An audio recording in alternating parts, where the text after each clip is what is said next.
2021년 첫 번째 주일입니다. 하나님의 돌보심 그리고 인도하심이 모든 성도들과 함께 하시기를 간절히 원합니다. 홍해를 여신 주님의 그 손길이 우리의 모든 어려움을 열고 하나님의 능력을 나타내 보여주시기를 원합니다. 새해에는 코로나 바이러스가 물러가서 모든 사람들이 정말 자유롭게 손에 손을 맞잡고 반갑게 맞이하는 일이 있기를 원합니다. 마스크가 없이도 마음껏 이야기를 나누고 함께 음식을 먹고 어디든지 원하는 곳에 다닐 수 있기를 원합니다. 그리고 그 무엇보다도 예배당의 문이 활짝 열려서 우리 성도들이 사회적 거리 두기에 신경 쓰지 않고 함께 마음을 열고 온 힘을 다하여 찬양 부르고 주님을 예배할 수 있는 그런 시간이 오기를 원합니다. 교회는 건물이 아니라 믿는 자들의 모임이죠. 그런데 저희가 모임을 갖지 못하잖아요. 그래서 교회의 역할을 제대로 감당하지 못했습니다. 또 우리는 코로나 바이러스로 인해서 서로에게 가까이 다가가지를 못했어요. 사귐이 없이 격리되어서 지내고 말았죠. 그래서 성도로서 신앙생활을 제대로 할 수 참 없었습니다. 안타까운 일이죠. 올해에는 이 상황이 정말 주님의 놀라우신 손길로 변화되기를 원합니다. 그러나 기다리는 시간이 길어진다고 하더라도 믿는 자들의 본분인 하나님과의 사귐 그리고 성도들과의 사귐이 조금 더 위축되지 않기를 원합니다. 오히려 풍랑을 인하여 더 죽게 빨리 갑니다. 그런 말처럼 더욱 주님과 함께 또 성도들과 함께하는 한 해가 되기를 원합니다. 오늘 저희는 요한일서 1장의 말씀으로 은혜를 나누려고 합니다. 제목은 거룩한 사귐입니다. 요한일서는 아주 짧은 편지입니다. 사도 요한이 썼죠. 이 편지를 쓸 때 아마 다른 사도들은 다 세상을 떠나고 사도 요한만 살아남아 있었을 거라고 생각이 됩니다. 그는 나이가 많이 들어서 에베소라는 큰 도시에 살았습니다. 그리고 이 편지를 써서 소아시아에 있는 여러 성도들에게 보낸 것 같습니다. 당시의 교회에는 2세와 3세 크리스천들이 주로 있었습니다. 뜨겁게 예수님을 믿던 시기가 지나가고 이제는 점점 신앙이 믿음이 식어가는 때가 된 것이죠. 거짓 교사들이 교회에 들어와서 성도들에게 정말 믿음이 흔들리도록 그렇게 했습니다. 그런 상황에서 사도 요한은 성도들의 믿음을 든든하게 세우기 위해서 이 편지를 보내고 있습니다. 특히 성도들이 하나님과 깊이 사귀고 다른 성도들과도 친하게 지내면서 교회가 정말 반석 위에 세워지기를 원했던 것입니다. 요한일서는 우리가 잘 아는 것처럼 편지입니다. 그런데 편지는 주로 누가 누구에게 보냅니다. 이런 인사말이 있잖아요. 그런데 요한일서에는 그게 없어요. 오늘 말씀을 보시면 알겠지만 갑자기 태초부터 있는 생명의 말씀에 관하여는 이렇게 시작되고 있습니다.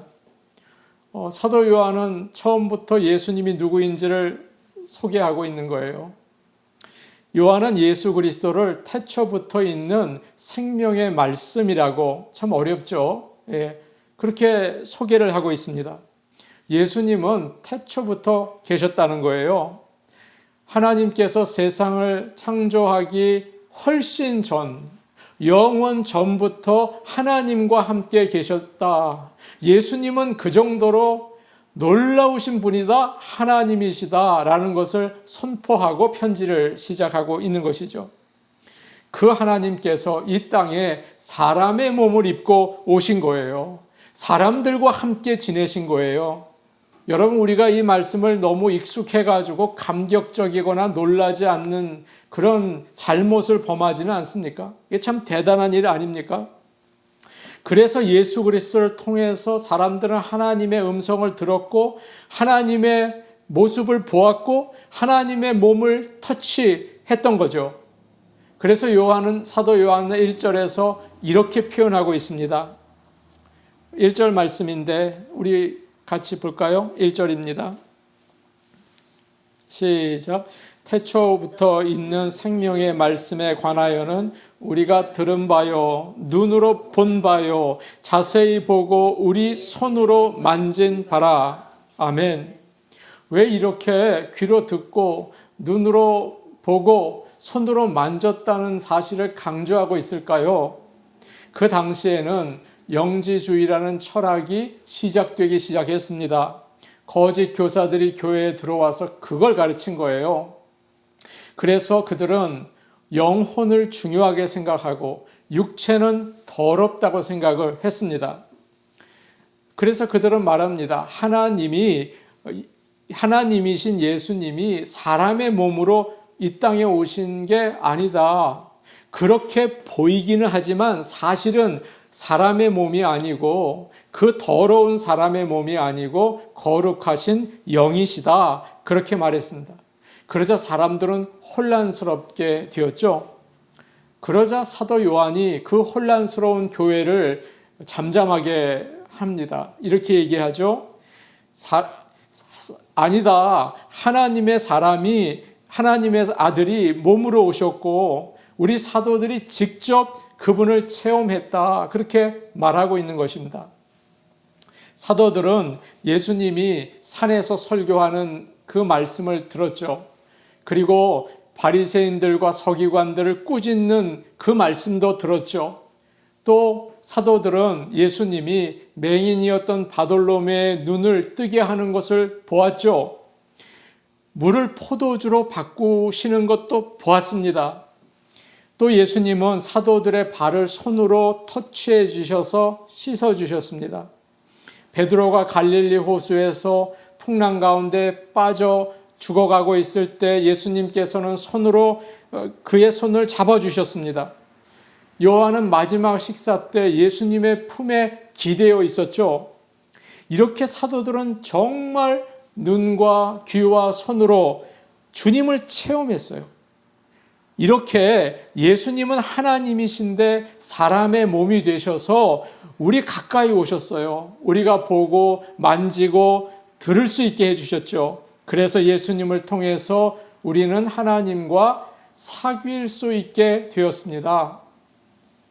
그 예수님을 믿으면 하나님의 생명, 영원한 생명을 얻게 되는 것입니다. 2절에 이런 말씀이 있습니다. 우리 2절 말씀을 같이 보겠습니다. 시작. 이 생명이 나타내신 바 된지라. 이 영원한 생명을 우리가 보았고 증언하여 너희에게 전하노니 이는 아버지와 함께 계시다가 우리에게 나타내신 바 된 이시니라. 아멘. 예수님은 태초부터 하나님과 함께 계셨습니다.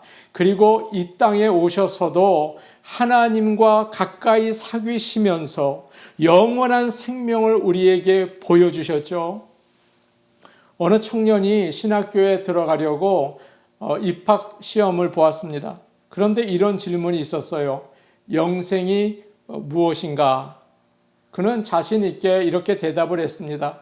예수님의 십자가의 보혈로 구원을 받고 천국에서 영원히 사는 것입니다. 자신 있게 답을 썼어요. 그런데 나중에 그 답이 틀린 것을 알게 되었습니다. 교수님에게 찾아가서 물었습니다. 그러면 영생이 도대체 무엇입니까? 그러자 교수님은 요한복음 17장 3절 말씀을 가르쳐 주었습니다. 바로 이것입니다. 영생은 오직 한 분이신 참 하나님 아버지와 아버지께서 보내신 예수 그리스도를 아는 것입니다. 여러분, 이것이 영생입니다. 여러분에게 제가 이제 물어보겠습니다. 영생이 뭡니까? 많은 사람이 영생을 영원한 생명, 죽지 않고 오래 사는 거, 끝없이 사는 거라고 생각하죠. 그래서 어떤 사람은 너무 피곤하지 않을까? 너무 지겹지 않을까? 어떻게 그렇게 영원히 사나? 그렇게 생각하기도 해요. 한국에서 2018년도 인구 조사를 했습니다. 그 조사에 따르면 100세 이상의 인구가 4,882명이었습니다. 2010년도에는 100세 이상이 1,835명이었어요. 그러니까 3,000명이 늘어난 거예요. 8년 사이에 200% 이상 증가한 거죠. 그러면 앞으로 얼마나 더 늘어날까요? 장수의 비결은 적게 먹는 것과 절제된 식사 습관, 규칙적인 생활, 낙천적인 성격이라고 합니다. 그러나 많은 분들은 대부분 건강이 약해서 오래 사셔도 고생하세요. 영국의 소설가 서머셋 모음이 아주 나이가 많도록 일을 했습니다. 90세 생일 때 사람들이 축하를 해주었죠. 그때 그는 이렇게 말했습니다. 이제는 정말 피곤하고 지쳐서 더 이상 살고 싶은 생각이 없습니다. 그렇게 생일 소감을 이야기했다는 거예요. 여러분, 무조건 오래 산다고 좋은 것은 아니죠. 여러분도 그거 다 알지 않습니까? 그러나 영생은 오래 사는 것만이 아닙니다. 지옥에 가는 사람도요, 오래 살아요. 영생입니다. 그런데 지옥 불에서 참 죽었으면 좋겠는데 안 죽는 거죠. 이 땅에서 우리는 죄 가운데 삽니다. 죄인들은 고생할 수밖에 없고 죄인들은 싸울 수밖에 없잖아요. 그러니까 오래 사는 것도 힘들어요.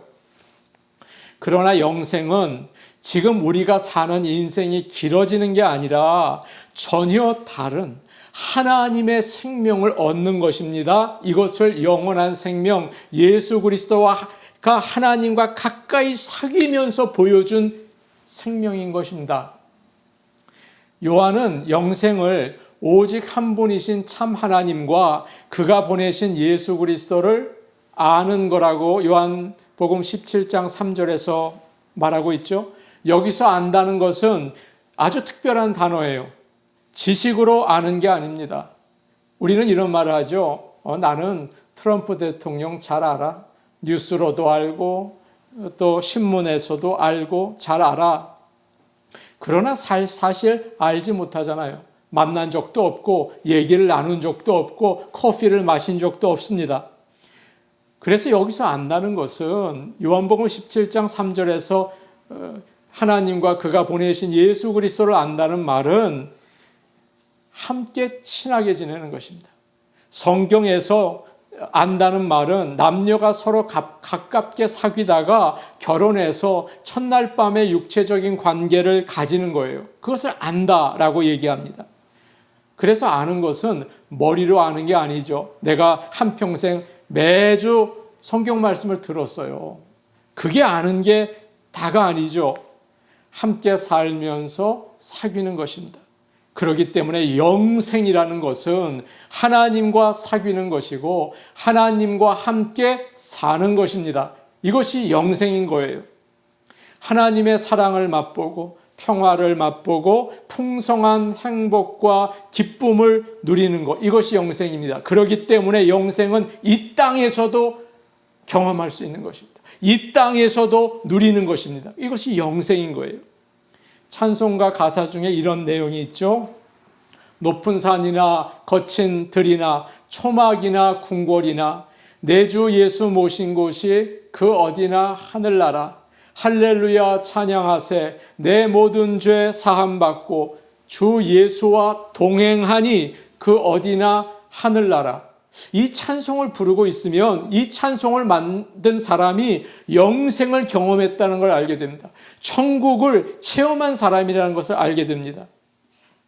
사랑하는 성도 여러분, 우리도 예수님과 사귀면서 하나님과 가까이 사귀면서 영생을 체험할 수 있기를 간절히 원합니다. 아멘. 과학자로 뛰어난 여자분이 계셨습니다. 아주 연구 실적이 많았죠. 그분은 교회에 꾸준히 출석을 했습니다. 그러나 자기가 알고 있는 과학 때문에 믿음이 깊어지지 않는 것입니다. 몸은 교회에 나와 있으면서도 마음은 언제나 교회 문 밖에서 서성이고 있었습니다. 교회에 와서 하나님의 말씀을 듣고 또 성도들을 보는 모든 것이 마음의 의심으로 변해서 집으로 갈 때마다 늘 마음에 질문이 하나씩 생겨나곤 했습니다. 하나님께 가까이 가고 싶었지만 그게 안 되는 것입니다. 과학적인 지식 때문에 그랬던 것이죠. 은퇴가 가까울 무렵 어느 날 그녀는 아침 식사를 하고 설거지를 하고 있었습니다. 그런데 창 밖에서 햇빛이 따뜻하게 내려쬐는 것입니다. 그 순간 참 이상하게도 그녀의 마음에 감동이 왔습니다. 뭉클해졌죠. 과학적인 논리로 똘똘 뭉쳐있던 그녀의 딱딱한 마음이 무너지고 갑자기 눈물이 쏟아져 내리기 시작했어요. 아, 주님, 이렇게 가까이 늘 저와 함께 계셨는데 제가 그것을 알지 못했군요. 그러면서 그때 이분은 참 놀라운 은혜를 체험하게 되었습니다. 하나님께 무릎을 꿇게 되었고 하나님을 진정으로 사귀고 싶은 마음이 생겼고 그 뒤부터 진정한 신앙생활이 시작되었던 것입니다. 사랑하는 여러분, 우리에게는 하나님을 아는 지식이 있을지 모릅니다. 또 하나님을 오래 또 믿었을지도 모릅니다. 그러나 여러분은 진정 하나님과 사귀고 계십니까? 여러분은 진정 영생이라는 것을 누려본 적이 계십니까? 오늘 우리는 새해 첫날을 첫 주일을 맞이하고 있습니다. 하나님과 사귀는 그런 인생이 시작될 수 있기를 간절히 원합니다. 3절 말씀 우리 같이 읽도록 하겠습니다. 3절 말씀입니다. 시작. 우리가 보고 들은 바를 너희에게도 전함은 너희로 우리와 사귐이 있게 하려 함이니 우리의 사귐은 아버지와 그의 아들 예수 그리스도와 더불어 누림이라. 아멘. 지금 예수님은 승천하셨습니다. 더 이상 이 땅에 계시지 않죠. 우리가 눈으로 볼 수도 없고 손으로 만질 수도 없고 그의 음성을 들을 수도 없어요. 어떻게 그분과 사귈 수 있겠습니까? 어떻게 정말 우리는 영생이라는 것을 경험할 수 있겠습니까? 안 계시잖아요. 오늘 말씀에서 사도 요한은 이렇게 말합니다. 우리가 보고 들은 바를 너희에게 전함은, 여기서 우리라는 말은 사도들을 가리키고 있습니다. 사도들은 그들이 예수님을 직접 보고 그의 말씀을 직접 들은 것을 계속 전했습니다. 왜 그렇게 했을까요? 왜 그들이 직접 예수님을 체험한 것을 사람들에게 알려주었을까요? 왜냐하면 너희로 우리와 사귐이 있게 하려 함이라. 믿는 자들과 사귀기 위한 거라고 얘기하고 있어요. 사귐이 뭘까요? 여러분, 사귐이 뭡니까? 마음이 맞는 친구와 가까이 지내는 것을 사귐이라고 합니다. 국어사전을 제가 찾아봤어요. 그러니까 이렇게 나와 있습니다. 서로 사이가 가까워지도록 어울린다. 또 두 선이 평행하게 가다가 나란히 가는 거죠. 그러다가 교차해서 만나는 거다. 그렇게 나와 있어요. 다른 말로 하면 공통점이 있는 거예요. 친구가 되려면 공통점이 있어야 합니다. 공통된 관심을 가지고 있어야 되죠. 예를 들어서 고향이라든지 학교라든지 취미라든지 같으면 친하게 됩니다. 아, 고향이 어디입니까? 아, 같군요. 친하게 되는 거죠. 믿는 자들이 서로 사귀기 위해서는 공통점이 있어야 하는데 여러분, 그게 무엇일까요? 우리를 하나로 묶어주는 사귐의 그 핵심이 무엇입니까? 바로 그것은 사도들이 전해준 예수 그리스도이십니다. 믿는 자들은 그 예수님을 믿고 구원을 받게 된 것이에요.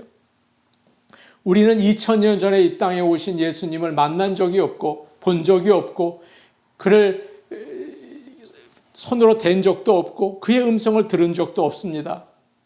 사도들 때문에 알게 된 것이죠. 그들의 증언이 없었다면 우리는 예수님을 아무것도 알지 못했을 거예요. 그래서 믿는 사람들은 먼저 사도들과 사귐이 있어야 하는 것입니다. 신약 성경은, 우리가 지금 읽고 있는 신약 성경은 사도들이 예수님을 전한 말씀 아닙니까? 그래서 우리는 그 말씀을 가르치는 교회에 참여할 때 하나님과 그의 아들 예수 그리스도와 사귀게 되는 것입니다. 신약 성경을 가르치지 않는 교회에 가면 하나님과 그의 아들 예수 그리스도와 사귈 수 없는 거예요. 우리는 교회에서 하나님의 말씀을 배우고 있습니까? 그 말씀을 믿으십니까? 그 말씀을 따라 사십니까? 그 말씀이 약속하고 선포하는 구원을 정말 즐거워하고 고마워하고 감사하고 계십니까? 그것이 바로 예수님과 사귀는 것입니다. 에베소서 2장 20절과 21절은 이것을 이렇게 우리에게 이야기해 주고 있습니다. 너희는 사도들과 선지자들의 터 위에 세우심을 입은 자라. 그리스도 예수께서 친히 모퉁이 돌이 되셨느니라. 그의 안에서 건물마다 서로 연결하여 주 안에서 성전이 되어 가고. 아멘. 우리는 사귐 또 친교라고 하면 그저 예배 후에 성도들과 식사를 같이 하고 커피를 마시면서 이야기를 나누는 것을 친교, 사귐이라고 생각할 때가 있죠. 그러나 여기서 사귐은 그거보다 훨씬 깊은 그런 뜻을 가지고 있어요. 하나님은 우리와 친하게 지내시려고 우리를 하나님의 형상으로 만드셨습니다. 그런데 아담과 하와가 죄를 짓고 하나님으로부터 멀어졌습니다. 에덴 동산에서 쫓겨났죠. 그래서 하나님과 함께 저녁에 동산을 거닐던 그 사귐이 깨어져 버렸습니다. 하나님과 사귈 수 없게 된 거예요. 그런데 하나님께서는 그 관계를 회복시키기 원하셨죠. 예수 그리스도를 보내주셨습니다. 주님이 우리의 모든 죄를 지시고 하나님께 벌을 받으셨어요. 그래서 우리는 예수님을 통해서 다시 에덴 동산에서 누렸던 그 하나님과의 사귐을 가질 수 있게 된 것입니다. 예수님이 이 땅에 오신 것은 우리를 지옥으로 가는데 건져서 천국으로 보내기 위해서만이 아니라 우리를 하나님 아버지와 사귐을 가지게 하시려고 이 땅에 오신 것을 여러분 믿으시기를 바랍니다. 누구와 사귀면 어떻습니까? 그 사람과 대화 나누는 게 참 재밌습니다. 어떤 사람과 이야기를 한 다음에 그러죠. 야, 우리 참 좋았지. 참 재밌었지. 그래요. 마음이 맞았다는 겁니다. 사귄다는 것입니다. 우리가 어떤 사람을 사랑하면 가장 먼저 생기는 그런 모습이 있습니다. 그 사람에게 말을 하고 싶습니다. 그 사람에게 좋아한다는 어떤 표현을 하고 싶습니다. 뭔가 만나서 말을 하고 싶어 해요. 사랑하는 사람과 이야기하는 것은 여러분 어렵지 않습니다. 마음이 열리거든요. 그래서 애쓰지 않아도 돼요. 속에서 하고 싶은 말이 줄줄줄 나오는 거예요. 하나님과도 마찬가지입니다. 하나님을 진짜 사랑하는 사람은 하나님과 이야기하는 것을 좋아한다고요. 무엇을 얻으려고 나가는 게 아니에요. 뭘 체험하려고 나가는 게 아니에요. 좋아요. 좋아서 예배를 드려요. 좋아서 기도를 해요. 좋아서 찬양을 해요. 속에서 그분을 향한 마음이 뜨겁게 끓어올라요. 사귐입니다. 그러나 많은 사람들이 하나님을 알아요. 지식으로 알죠. 그러나 실제로 가까이 지내지 못하는 거예요. 나가지 못하는 거예요. 그러니까 하나님은 멀리 계신, 하늘에 계신 그런 낯선 분이에요. 스트레인저예요.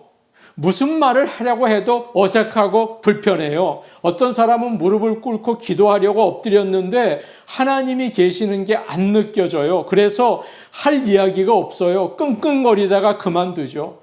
물론 한두 번 그럴 수 있어요. 가끔 그럴 수 있어요. 그러나 매번 그런다면 그건 이상해요. 사귀는 게 아닌 거예요. 오래전에 제가 전도사였을 때 섬기던 그 교회의 목사님과 다른 성도들과 함께 식사를 하러 나간 적이 있습니다. 식당에 갔습니다. 그때 목사님 바로 앞에 믿은 지 얼마 안 돼 보이는 성도님이 앉으셨습니다. 식사를 하는데 그분이 갑자기 이런 질문을 하는 거예요. 너무나 당황스러운 질문이었어요. 목사님, 하루에 몇 시간이나 기도하십니까? 참 제가 그 옆에 있다가 제가 식은땀이 나더라고요. 야, 어떻게 저런 질문을 하나. 그러면서 한편으로 저도 궁금했어요. 우리 목사님은 도무지 하루에 몇 시간이나 기도하시나? 그거 궁금하시잖아요. 목사님은 웃으시면서 대답을 하셨어요. 몇 시간은 아니고요. 하루 종일 합니다. 야, 저는 지금도 그 말씀을 생각할수록 기가 막힌 대답이었어요. 제가 그분이 얼마나 하나님을 사랑하시는지를 알았거든요. 그래서 저는 참 많은 감동을 받았습니다. 그 목사님은 하나님과 사귀는 분이셨던 거예요. 저는 그 목사님의 말이 그저 헛말이 아니라는 것을 알고 있어서 참 많은 감동을 받았습니다. 에녹은 하나님과 동행했습니다. 우리가 정말 크리스천이라면 하나님과 동행해야 하죠. 우리가 하나님께 말을 하죠. 하나님은 우리의 영혼에 말씀하십니다. 귀로 들을 수 있게 하시지는 않지만 말씀하세요. 위로를 주시죠. 우리 마음에, 우리 안에 거룩한 소원을 가지게 하시잖아요. 오늘 이 시간 우리 이 말씀을 통해서 거룩한 소원을 우리가 가지게 하시잖아요. 예수님은 마지막 때 제자들에게 이런 말씀하셨습니다. 십자가를 지시기 전이었죠. 보라, 너희가 다 각각 제 곳으로 흩어지고 나를 혼자 둘 때가 오나니 벌써 왔도다. 그러나 내가 혼자 있는 것이 아니라 아버지께서 나와 함께 계시느니라. 그리고 주님은 십자가에서 마지막으로 숨을 거두시기 전에 뭐라고 하셨습니까? 아버지, 내 영혼을 아버지 손에 부탁합니다.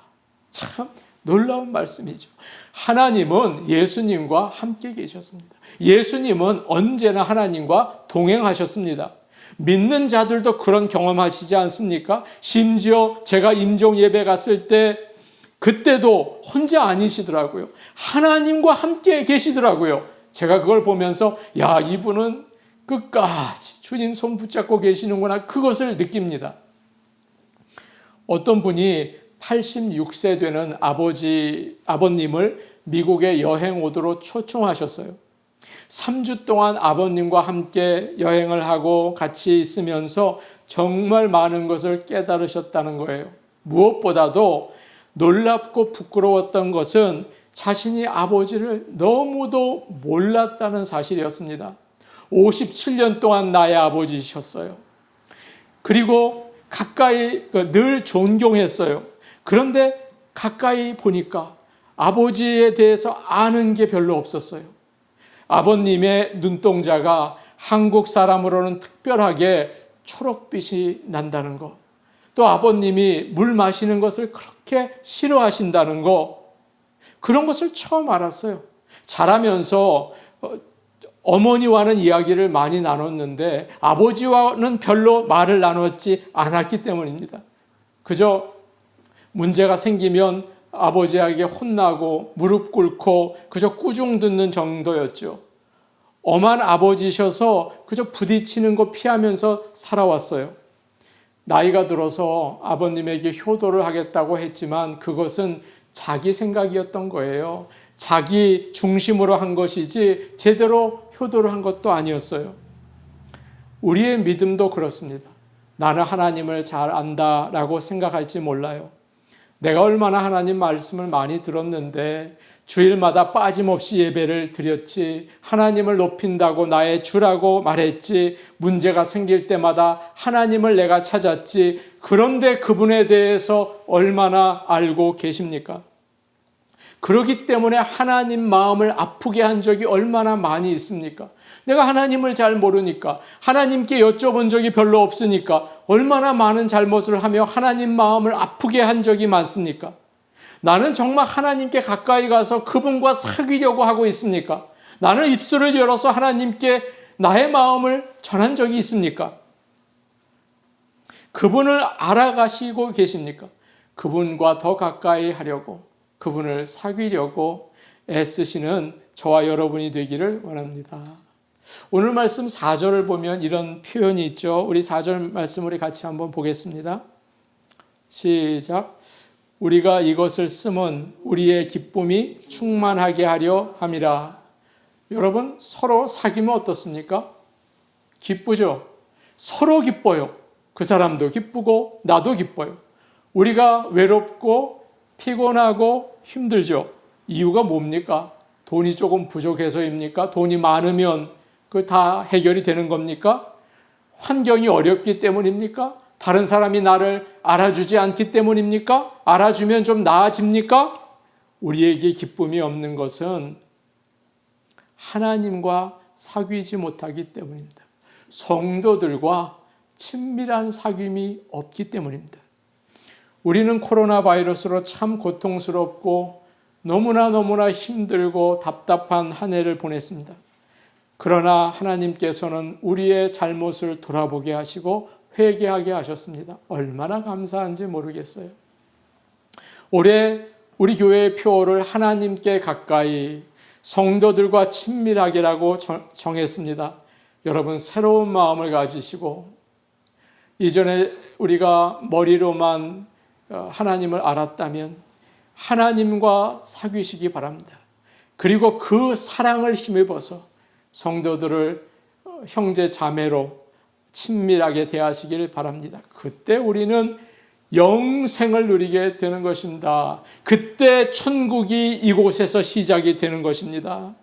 악한 세력이 다스리는 이 세상에 참다운 빛을 비추면서 사는 교회, 그런 능력 있는 십자가의 군병으로 거듭나게 될 줄로 믿습니다. 우리 같이 기도하시겠습니다.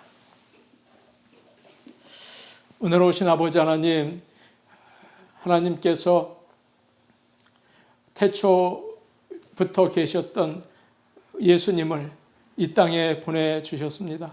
우리가 보고 듣고 만질 수 있게 하셨습니다. 우리와 사귀고 싶어 하셨습니다. 우리의 죄로 인해서 멀어졌던 하나님과의 관계를 회복하기 원하셨습니다.